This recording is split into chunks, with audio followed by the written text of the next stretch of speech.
यह उन दिनों की बात है जब प्रख्यात वैज्ञानिक थॉमस अल्वा एडिसन फोनोग्राफ बनाने में व्यस्त थे। इस काम से जुड़े कुछ हिस्से इन्होंने एक सहायक को सौंप दिए थे ताकि वह मुख्य लक्ष्य पर खुद को केंद्रित कर सके। 2 साल तक काम करने के बाद एडिसन का सहायक उनके पास आया और बोला, मिस्टर एडिसन, मैंने आपके हज़ारों डॉलर और अपने जीवन के 2 साल इस काम में खपा दिए हैं, पर परिणाम कुछ भी नहीं निकला और लगता भी नहीं है कि मुझसे कुछ हो पाएगा। आपकी जगह अगर कोई और होता तो मुझे कब का निकाल चुका होता और मैं भी कब का निकल चुका होता, पर अब मुझे एहसास होने लगा है कि मैं आपके साथ अन्याय कर रहा हूँ। अब मैं इस्तीफ़ा देना चाहता हूँ। यह कहते हुए उसने अपना इस्तीफ़ा एडिसन की मेज़ पर रख दिया और विनम्रतापूर्वक बोला, सर, कृपया मेरा इस्तीफ़ा स्वीकार कीजिए। एडिसन ने झटके में इस्तीफ़ा पत्र उठाया और फाड़ दिया। फिर अपने चिरपरिचित अंदाज में बोले, मैं तुम्हारा इस्तीफ़ा नामंजूर करता हूँ। क्षण भर रुककर कुछ सोचने के बाद एडिसन ने अपने सहायक से कहा, दोस्त, मेरा विश्वास है कि अगर समस्या है तो उसका कोई न कोई हल भी होगा। दरअसल हल हमारे पास ही होता है, पर हम उसे देख नहीं पाते।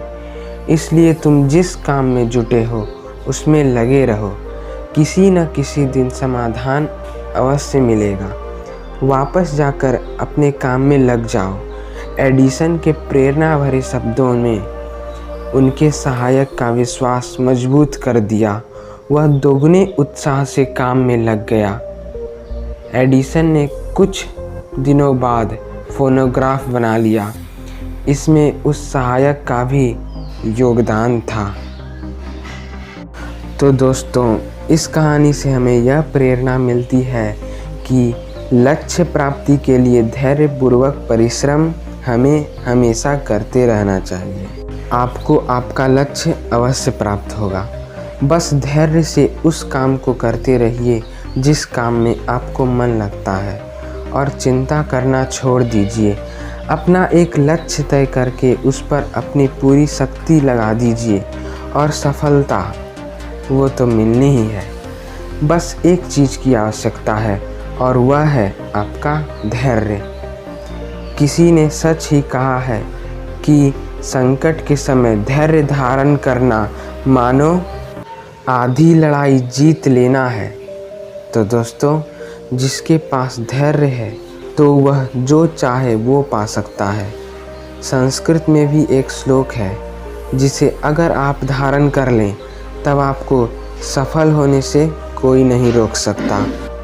व्यसने वार्थकृच्छे वा भये वा जीवितांत गते विमृशंश्च स्वया बुद्ध्या धृतिमान नावसीदति। अर्थात शोक में, आर्थिक संकट में या प्राणों का संकट होने पर जो व्यक्ति अपनी बुद्धि से विचार करते हुए धैर्य धारण करता है उसे अधिक कष्ट नहीं उठाने पड़ते।